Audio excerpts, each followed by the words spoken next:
tough tour, W secured, an old rival awaits. That's on today's episode of Backstage Pass. Let's start with the tour, and the Vodacom Bulls dodged disaster with a comprehensive 44-22 drumming of Benetton at Stadio Manigo. Ultimately, they returned with one victory from 3 games. Let me set the table here. While it's by no means ideal, I'm more than content with 1 victory in 3. There's no such thing as an easy win in this league. There's no such thing as an easy game, and I'll never apologize for a victory. The Vodacom Bulls struggled against Glasgow in tough conditions. We couldn't adapt to the speed of the 4G pitch, and they feasted at the breakdown. Most of all, our leaky defense kept holding us back. Our defense was averaging over 20 missed tackles a game.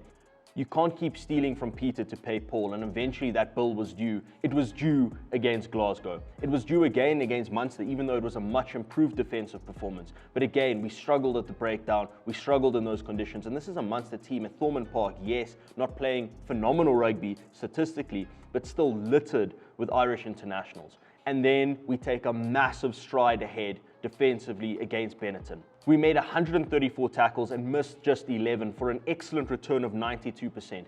Benetton, on the other hand, made the same number of tackle attempts but missed 17. That shows you the stride we made defensively. We can continue that defensive momentum going forward. We'll be a serious force to be reckoned with in this competition. Against Benetton, we pretty much shared the spoils in terms of territory and possession, but the difference maker was the breakdown. We absolutely feasted there with 9 turnovers from the 3-headed monster that is Bismarck du Plessis, Marcel Coetzee, and Marco Eskom van Staden.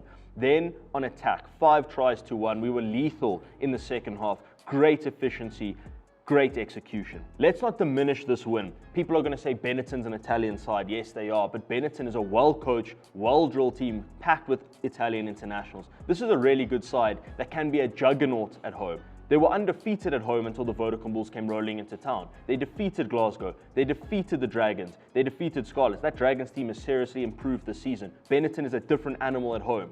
Let's chat about some players that flashed and players that did really well on this tour. And the one to mention is Marcel Coetzee. Of course, he was man of the match. And just to roll off some stats, he beat 5 defenders, had 10 successful carries and a try. And then for the season, he has 59 carries for 116 meters, 6 turnovers, and he also has 87 tackles. That's second most in the comp. On top of that, he has 36 successful carries. That's also second most in the comp.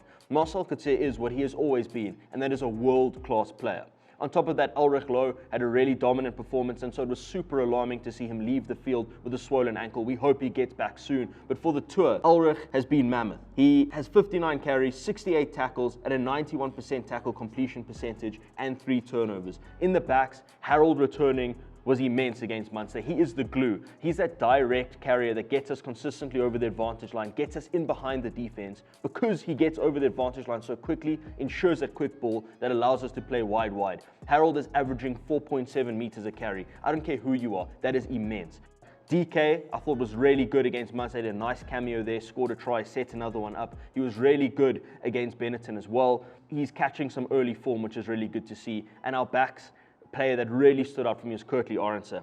Stats-wise, 263 meters, 3 clean breaks, 5 offloads, 2 tries. Right now, he is our most dangerous strike runner. We need to continue that against the Cell-C Sharks on Sunday. Speaking of the Cell-C Sharks, it's going to be a huge clash. It's Pink Day, 30 October on Sunday, and on that point, if you don't have your tickets yet, make sure you click the link below. You can buy them from just 25 Rand. There's going to be live music, a Loftus market with over 70 stalls, a beer garden. It's going to be an incredible day out against our old foe, the Cell-C Sharks, and a team that we defeated using some last-second heroics in the quarterfinal of the URC last season. A Chris Smith drop goal that kind of was the launching pad for our assault of the playoffs in the URC that eventually saw us take on the Stormers in the final.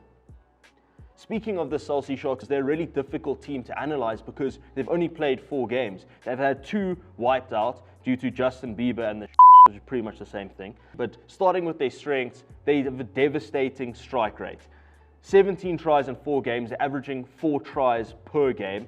They're also averaging 16 defenders beaten and 9 clean breaks, as well as over 400 meters per game. So they love to play with the ball in their hands when the opportunity arises, and they're very lethal when that opportunity arises. The one sneaky and interesting stat that I picked up analyzing the Cell-C Sharks is that they actually kick away the ball quite a lot. They average over 24 kicks per game. For context, the Vodacom Bulls are under 20. So they're kicking away a lot of pill. However, they back themselves to retain that ball. They're second in the comp with a 72% retention rate. So for every 10 kicks, they bring back 7. And why wouldn't you? You've got a 6'3" fullback in Apelele Fassi. You've got a World Cup winning wing in Makazole Mapimpi. Vanderkolk's one of the most physical wings in world rugby, in my opinion, certainly in the country. And as a result of that three-headed monster at the back, they really have super confidence in the fact that when they kick that pill away, they're going to get it back.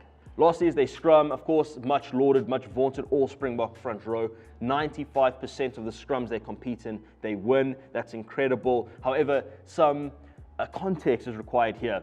They went up against Glasgow, a team that we dominated in terms of the scrum. We were really good. They won a number of penalties. So let's not jump or get all aboard that hype train of that Chelsea Sharks scrum just yet. Looking at their weaknesses, there's not too many chinks in the armor, but there is one glaring fault with the Chelsea Sharks team, and that is defense. Guys, this is not a good defensive team. They only make 85% of the tackles that they attempt. They also let in quite a few tries. On top of that, their lineout has been misfiring. Of course, Eben Etzebeth coming into town is going to seriously rectify that, but still, misfiring lineout where no team wins more lineout ball than the Vodacom Bulls. I think that's a super interesting sort of facet of the game to watch out for on Sunday. Our front row is going to have to seriously step up. They were really good at the Stadio Monigo going up against Simone Ferrari, who's a veteran for Italy at the tight head. So I think we can continue that momentum and at least get parity. It doesn't have to be dominant, but at least meet them halfway in terms of the pack. And then in the back row for them, Vincent Chatuka, Sia Kulisi, Pepsi Buthelezi, Dylan Richardson, Sikumbuzo Noche. I mean, take your pick your poison. But if you're going to pick Dylan Richardson, I mean, he really is poison at the breakdown. He's their best in turnovers. On attack, he's carried more for them than anyone else has in a Chelsea Sharks jersey. And he's their best at successful carries.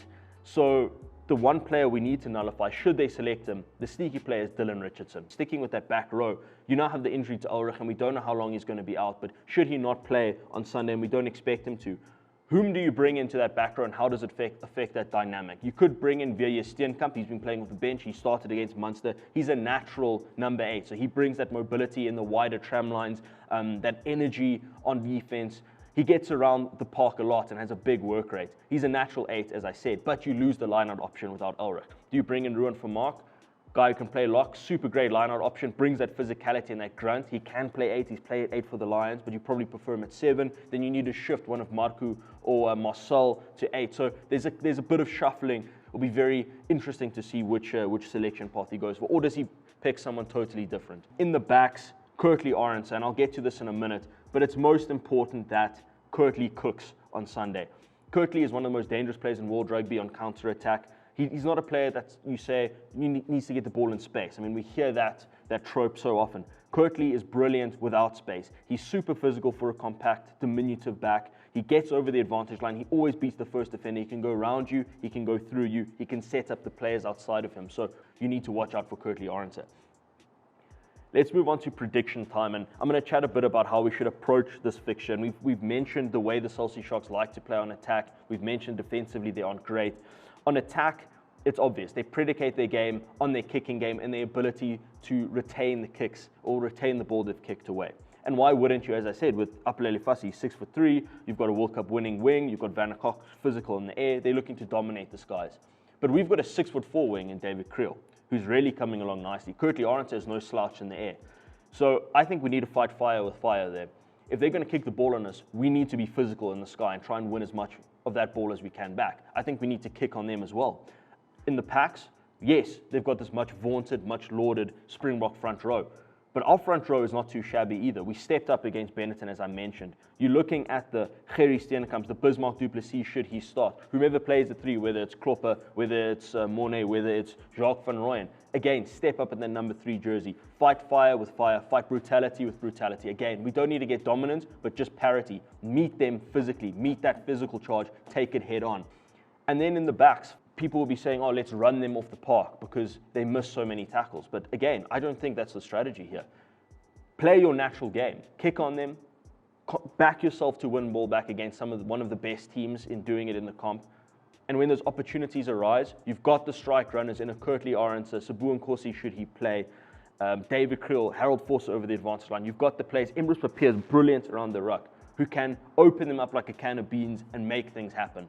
I think it's going to be a high-scoring affair on a hot Sunday afternoon at Loftus Versfeld that lends itself to some running rugby. But most importantly, it's going to be a brutal, brutal battle. Can we drag them into the gutters, kicking and screaming physically? I believe we can, and I believe we can score some tries doing it in the process. So ultimately, my prediction is that it's going to be a tight affair. I'm going Vodacom Bulls 30-27. We sneak a 3-point victory at Loftus Versfeld against one of the best teams in the comp on paper, but then again, rugby matches are never won on paper. I'm going with the Vodacom Bulls. Thank you so much for listening. Comment below with your prediction, who you think is going to pop off this Sunday, and I'll see you next week for another episode of Backstage Pass.